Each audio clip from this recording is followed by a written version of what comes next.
Exactamente. Regresamos con más de este programa El Día, agradeciéndoles a ustedes la sintonía, sobre todo a quienes comentan en nuestro canal de YouTube del Día RD. Y a continuación conversaremos con Pablo Mella. Pablo Mella es sacerdote jesuita, también escritor y filósofo, un entendido de la vida y que nos podría explicar también, y por eso la conversación con él, el porqué de algunas cosas. Y esto lo digo porque hay tanto que ocurre en nuestro país que necesita una explicación un poco más allá de esa que vemos en las redes sociales o de cualquier otra persona que pueda tratar de explicar los acontecimientos recientes, por ejemplo, en el hoyo de Friusa. Y tenemos aquí a Pablo Mella justamente para eso. Saludos, Pablo, muchas gracias por acompañarnos. Bueno, buenos días y Buenos yo días. feliz de poder compartir una vez más aquí en este espacio, que lo siento que es casi mi casa. Hacía tiempo que no venía, pero estoy Sí, contento de estar aquí, sí. Tiene que Pablo, volver más por su casa, ¿eh? sí, sí, es importante Sí. tener ese tipo de voces. Aprovecho este momento también para invitar a un cafecito a Pablo y así animar mucho más esta conversación. Gracias, Kenia. Pablo, Gracias. quisiera que empezáramos explicando un poco hacia dónde consideras tú que va la sociedad dominicana en cuanto al pensamiento como tal. A mí me parece, cuando me llamaron ustedes ayer para tener esta reflexión con las amigas y amigos televidentes, bueno, yo hice mi reflexión, esta mañana me levanté, recé un poco y mi primera respuesta es esto. Creo que es importante que no veamos el fenómeno dominicano como único y aislado, sino que es un fenómeno mundial. Lo único que aquí tiene yo le pongo una palabra no muy científica, pero creo que gráfica, tiene sus sazones dominicanos. ¿eh? Entonces yo creo que es importante. Yo traje, por ejemplo, si me permiten, dos números de la encíclica Fratelli Tutti del Papa Francisco, escrita hace 2 años, y ustedes van a decir si no parece un diagnóstico de la coyuntura De dominicana. hace 2 años. Vamos a ver. Sí, la encíclica Fratelli Tutti del Papa es todos somos hermanos, ¿no? Es un mensaje de la universalidad del amor cristiano, ¿no? Perdón, de hace 5 años ya ahí, 3 de octubre de 2020. Es la penúltima encíclica importante del Papa Francisco. Y es un mensaje precisamente para un mundo convulso. Y el primer capítulo se llama Las sombras de un mundo cerrado. Es la idea de que hay una tendencia hoy día a encerrarse, concretamente en el nacionalismo. Vamos a ver el texto. Sueños que se rompen en pedazos. Número 10. Durante décadas parecía que el mundo había aprendido de tantas guerras y fracasos y se dirigía lentamente hacia diversas formas de integración. Por ejemplo, avanzó el sueño de una Europa unida, capaz de reconocer raíces comunes. También tomó fuerza el anhelo de una integración latinoamericana y comenzaron a darse algunos pasos. En otros países y regiones hubo intentos de pacificación y acercamientos que lograron frutos y otros que parecían promisorios. Número 11. Pero la historia da muestra de estar volviendo atrás. Se encienden conflictos anacrónicos que se consideran superados. Resurgen nacionalismos cerrados, exasperados, resentidos y agresivos.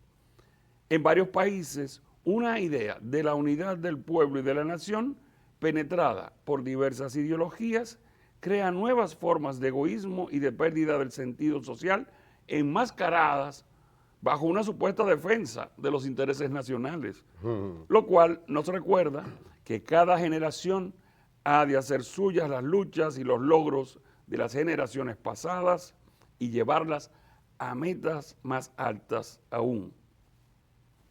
Estaba hablando de nosotros. Parecería un análisis de coyuntura, ¿no? Entonces, yo creo que es importante, eso es lo primero que a mí se me ocurre, que veamos que aquí tenemos una tendencia que se está dando a nivel mundial. Yo quisiera ofrecer una pista de interpretación, ya que Indira también señalaba que me dedico, el área mía es filosofía política contemporánea, y quiero señalar que es importante. Yo creo que ustedes bueno, vamos a hacer como si estuviéramos en el aula, yo soy profesor. ¿Por qué la antigua orden se llama antigua? Le pega bien el nombre, pienso. Sí, pero ¿por qué? Edith, ¿por qué la orden antigua orden se llama antigua? ¿Será por antigua? Pues no. Miren, en los años 90, un señor que se llama Murray Rothbard creó lo que se llama el paleolibertarismo en Estados Unidos. Y esta es la ideología que ha ido creciendo en toda América Latina. Ustedes agarran el manifiesto paleolibertario, paleo significa antiguo, y van a ver que siguen exactamente la misma estructura discursiva. La misma estructura discursiva, lo único que con los componentes dominicanos.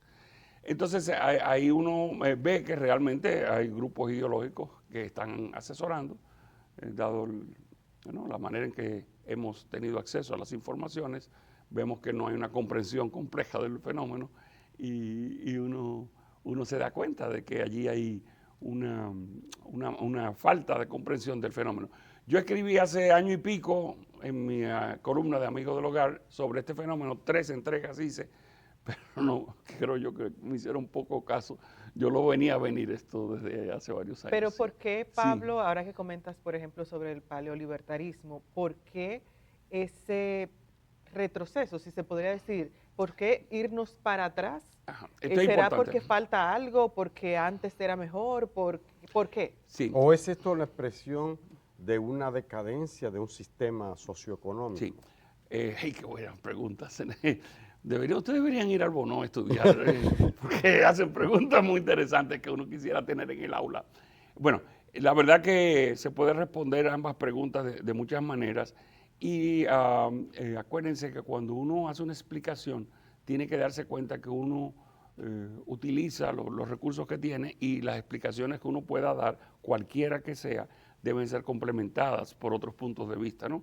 Porque uno no tiene la visión de conjunto de la realidad. Entonces, una primera respuesta muy general, que va en la línea de la encíclica del Papa Fratelli Tutti, es precisamente que los grandes relatos que conformaban la personalidad de la gente se han ido destruyendo por los impulsos de la globalización, por las competencias, las migraciones, etcétera, y las personas tienen que sustituir y llenar esos vacíos con discursos que le den seguridad.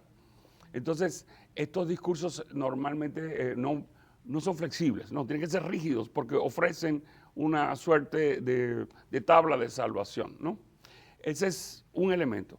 Y otro elemento es que puede ser, yo no lo he leído en algunos analistas, pero no estoy tan seguro, pero lo voy a decir aquí como una hipótesis. No, me parece que efectivamente lo que se está llamando la manera tradicional de hacer política no responde a las necesidades de la gente, vamos a decir, que está en la parte más baja de este sistema de distribución económica. Y entonces se suple un poquito esa falta de respuesta de los sistemas políticos contemporáneos ordenados a las necesidades que tienen que ver con salud, educación, seguridad, etcétera. Pero eso va como en contracorriente de lo que durante décadas estuvo en auge, que era que la búsqueda del bien común, de la solidaridad, sí, de la integración regional, de la colaboración y todo aquello. Es decir, un mayor humanismo, si se quiere. Sí, hay una tendencia hacia respuestas más individuales y después, desde el punto de vista ya más del análisis, hay una propensión al emotivismo, ¿no? Es decir, a las respuestas que producen, como diría yo, grandes satisfacciones afectivas o que empatan con ciertos miedos ancestrales, etcétera. El otro punto, que a mí me parece que ahí estamos todos de acuerdo, creo que Edith Febles lo dijo antes de entrar en este segmento, es el fenómeno comunicativo que son las redes. Entonces, basta con que a mí me llegue una escena, que la escena está tomada normalmente con un celular, que le da a la escena como un tinte de veracidad. Esa persona estaba ahí. Y uno ve lo que fuere, da lo mismo, una persona que se cayó, vamos a decir, para no poner un ejemplo más conflictivo.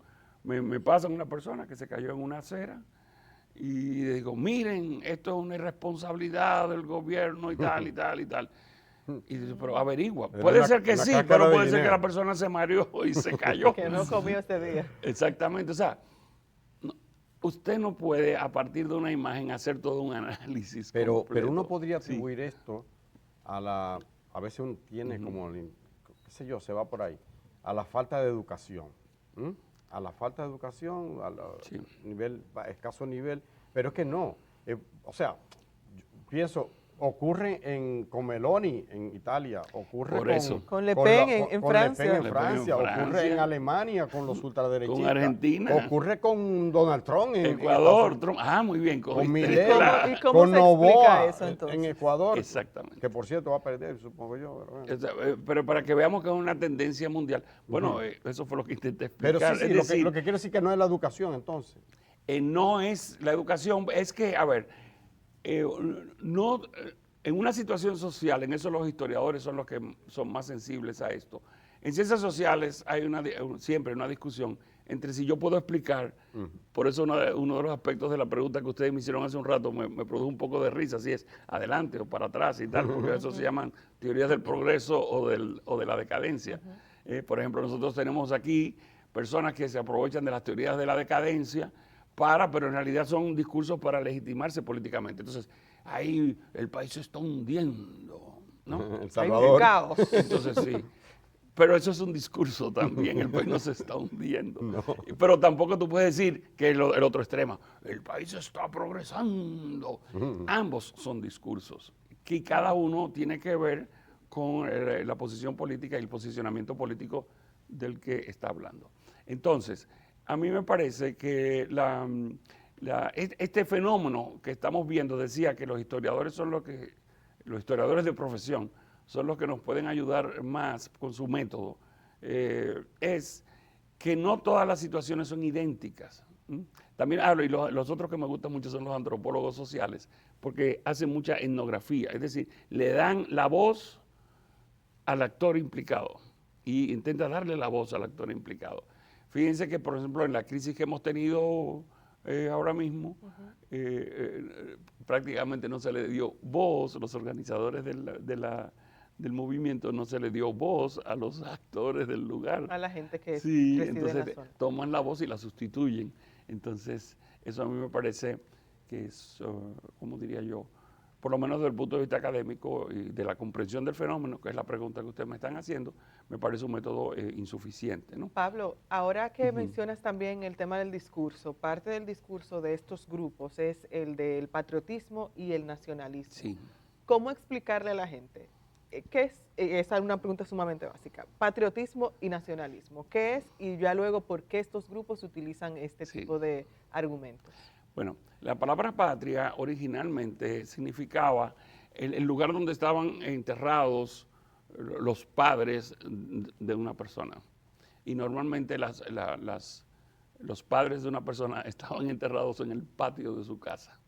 Entonces, hasta la consolidación de los Estados-nación en el siglo XVIII, la palabra patria significaba el patio de mi casa prácticamente. Es decir, pero básicamente donde están enterrados mis padres. Entonces, cuando se forman los Estados-nación, cuyo ejemplo por excelencia como conformación sociopolítica son Estados Unidos y Francia, son los que se constituyen en repúblicas fuertes, ¿no? A finales del siglo XVIII. Entonces nace este otro sentido de patria que es creado a través de un aparato cultural, ¿no? Que unifica y decimos somos como una gran familia que tiene un destino único. Y se crea lo que se llama una identidad étnica. Es decir, se hace una analogía entre la familia a la que uno pertenece y el conjunto de la sociedad. El clásico para explicar esto se llama Benedict Anderson y las comunidades imaginadas. Y la comprensión de este fenómeno para República Dominicana es el libro de Pedro San Miguel, La Isla Imaginada, que nosotros hemos editado en Editorial Bonó. Sí. Pero que les recomiendo la lectura, porque ahí se ve cómo se va constituyendo las narraciones. Sí. Pero uno ve que todo este auge, si se puede decir que hay un auge, de ese sentimiento o de ese pensamiento o de esa corriente ultranacionalista, patriota, se dicen, se autodenominan. No, es que sí, autodenominan, sí. Como la negación o hasta el odio, el rechazo al otro. Es que ese es otro fenómeno. Pero al otro que está al otro abajo. Seleccionado. No, al otro que estaba más para bajito, un escalón abajo. ¿Qué pasó en el camino? Al otro que está arriba, bienvenido sea. Sí. Miren, entonces igual, feliz con las preguntas que me están haciendo. A mí me parece que hay como distintas distinciones que hay que hacer. Todavía de la otra pregunta faltaba lo de nación. ¿Cómo no? La palabra nación significa, como su etimología es donde tú naciste. Ya. Entonces, tu nación es tu lugar de nacimiento. Y después eso volvió, siglo XVIII, y se convirtió en el Estado-nación, que es la idea de nación que nosotros tenemos. Por ejemplo, si uno va a la Biblia y usted va a ver las naciones, los pueblos, hay distintas denominaciones, en realidad son grupos casi tribales, de tal manera que esa palabra se ha ido cambiando en la historia. Hoy día todos nosotros constituimos nuestras identidades a través de los relatos del Estado-nación. Por eso nosotros tres nos sentimos dominicanos y nos sentimos orgullosos de ser dominicanos. Claro. Entonces, el problema, yo diría, no es ni el patriotismo ni el nacionalismo. El problema es la relación no equilibrada con esas identidades. Voy a poner un ejemplo mío. Imagínense que yo como sacerdote, ¿bien?, que yo estoy feliz de ser sacerdote católico, yo me la paso sermoneando y insultando a todo el mundo porque me creo moralmente superior porque he sido elegido por el Señor. Óigame, el hecho de que yo tenga vocación sacerdotal ni me hace superior moralmente. Ni mejor ni peor. Ni me da la autoridad de estar sermoneando a todo el mundo y echándole en cara sus contradicciones, aun cuando la tengan. Yo tengo que ser, como insiste por ejemplo el Papa Francisco, pastor. Tengo que guiar con mano, con delicadeza, con pedagogía, etc. Entonces yo creo que es importante que hagamos esa distinción. Es decir, yo creo que hay con todo, ¿no? Inclusive, bueno, eso está en la ética, Aristóteles, en fin, después en cualquier discurso ético, tú tienes, por un lado, cosas buenas, que normalmente se llaman bienes, tú tienes bienes, y después tú tienes la relación con el bien. Vamos a poner el que más le interesa a todo el mundo, la riqueza. Cuando tú tienes una relación con la riqueza totalmente egoísta y abusadora, se le llama avaro. Y entonces crean un personaje como el rico MacPato de Walt Disney. Sí. Y cuando tú, por lo contrario, como no te sabes relacionar con la riqueza, te vuelves un botarate y tiras el dinero por todos lados, entonces decimos como un disoluto. Entonces, es la manera en que se relaciona con un bien.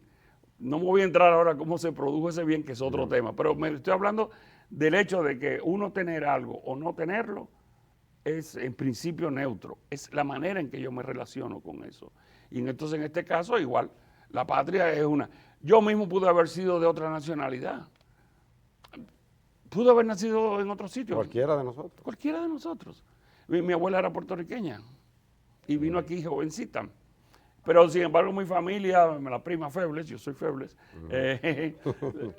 quiero decir, los Febles somos del Seibo y nos vamos hasta nuestro ancestro, Miguel Febles, fue el que luchó en la batalla Parencado al lado de Sánchez Ramírez, ¿no? Y entonces, y el otro, en el caso mío, los Mellas van hasta el siglo XVII. Pero tengo otra línea familiar que me va hasta España, o sea que uno pudo haber nacido en cualquier sitio y tener otra nacionalidad. Entonces, por eso, vuelvo insisto, nacionalidad es donde naciste. Y ahí viene después la constitucionalización de eso, que es el famoso ius soli. ¿Qué decía la prima? Sí, le quería preguntar, Pablo, sobre... Actualmente no es un buen momento para los migrantes en el mundo entero. Sí. Estamos mirando lo que está pasando en Estados Unidos y por la influencia que tiene Estados Unidos, digamos que es una nación modélica para otros países. Estamos mirando lo que pasa en Europa, el miedo al extranjero, entonces República Dominicana no sería parte de esa excepción. Pero yo quisiera, además de tratar eso de lo que pasa con los migrantes, de forma particular el rol de los cristianos. Se supone que los cristianos tienen misericordia porque se predica esto, tratar a los demás como tú quieres ser tratados. Sin embargo, uno ve gente que es cristiana y estaría favoreciendo cosas insospechadas, sí, cuando afectan a a gente que es vulnerable, y sobre todo si es un migrante al que realmente parece temerle. ¿Qué nos dice usted de esa realidad? Bueno, lo primero es afirmarlo, realmente es así. Es decir, yo constato en mi trabajo pastoral y en mis encuentros interpersonales que hay personas que se identifican como cristianas o como católicas. Después entramos en esa discusión en otro momento. Sí. ¿Por qué? Porque los católicos somos cristianos. Pero bueno, Y ya no todos los sabemos cristianos a son qué católicos. denominación dice. Pero Sí. lo primero es decir sí, es así. Lo segundo, me llama la atención, bueno, también en una de las coberturas de la marcha de antier salió este tema, y decir, aquí estamos los católicos y tal. Y yo digo, bueno, pues no, o sea, aquí hay una cosa que no es procedente en la manera en que se expresa, ¿no? En la manera en que se expresa. Entonces, precisamente la Fratelli Tutti vuelve sobre este tema y el Papa llama a la atención para personas que se justifican en la fe para adoptar estos nacionalismos agresivos. Y efectivamente no hay sustento bíblico para este punto. Si hay algo, por eso es esta encíclica, Fratelli Tutti, en italiano, todos somos hermanos, todos. Ese es el gran mensaje cristiano y el gran mensaje bíblico, Dios de las naciones en plural. Y después el Levítico, que es la clave espiritual, usted siéntase como un extranjero en la tierra. Entonces, me llama la atención que he visto en varios medios de comunicación que se cita la Sirofenicia. La Sirofenicia. Dice, es que el mismo Señor Jesucristo ¿cómo se llama? Se dirigió solamente, dijo que se dirigieran solamente a las ovejas descarriadas de Israel. Pablo, ¿y qué es la Sirofenicia? Ah, la Sirofenicia, ¿verdad? Expliquémosle eso a la gente, que son las 7:37. Perdón. Es la escena que está en el capítulo 7 de San Marcos. Sirofenicia es lo que hoy diríamos más o menos el Líbano, más o menos. Es esa zona y es una nacionalidad. Es un encuentro que tiene Jesús en un momento que Jesús es perseguido, sale del territorio más o menos de lo que era Israel, porque es que la idea de frontera era un poco distinta a la actual. Y se encuentra con esta mujer. Entonces ella no era de la nacionalidad de Jesús. Exacto. Entonces, en esa hay una instrucción de Jesús en ese contexto en que le dice, solamente diríjanse, era como que hoy diríamos un plan de pastoral, diríamos. Le dice a los discípulos, solamente diríjanse a las ovejas perdidas de Israel. Entonces agarran ese texto y cortan esa frase, cuando esa frase está metida en una narrativa que es para superar ese esquema. Para superar Pablo, ese esquema. Yo sé que se nos acaba el tiempo, pero quiero un mensaje a esa persona que a veces es gente de bien, a veces no es gente de bien, o se cree gente de bien, pero que rechaza al otro de una manera casi visceral y siente que lo está haciendo por amor a la patria. Incluso hablan eso, por amor a la patria. ¿Qué mensaje le daría desde el humanismo cristiano? ¿Qué mensaje como filósofo? No, y como ser dominicano? Humano y ¿Dominicano? como ciudadano dominicano. Sí. A mí lo primero que se me ocurre es decir que revisen qué significa amar. Por ejemplo, se me ocurre, ¿no? ¿Qué significa el amor? El amor como ágape, ¿no? Como comunión. Otra cosa que me parece importante, que ya no tenemos tiempo, yo traje un par de citas, vamos a editar también una antología de Carlos Esteban David, distintos artículos, pero y también el libro este que hemos publicado, Soñemos Juntos, cómo las relaciones han tenido altas y bajas, y hay una literatura que nos explica cómo ha habido muchas contribuciones en la diferencia. Y yo creo que hacia ahí es que apunta la cosa. Es decir, que le pongamos más racionalidad al asunto. Y menos emotividad. Razonemos. Y amor, y que pongamos un poquito en orden la emotividad. Bueno, no que la eliminemos, sino que la pongamos en orden. Importante organizar las ideas. Muchas gracias, Pablo Mella, por explicarnos un poco sobre todo este fenómeno que vemos hoy en día, sobre todo aquí en nuestro país. Nosotros nos damos una pausa, regresamos con más de este programa El Día.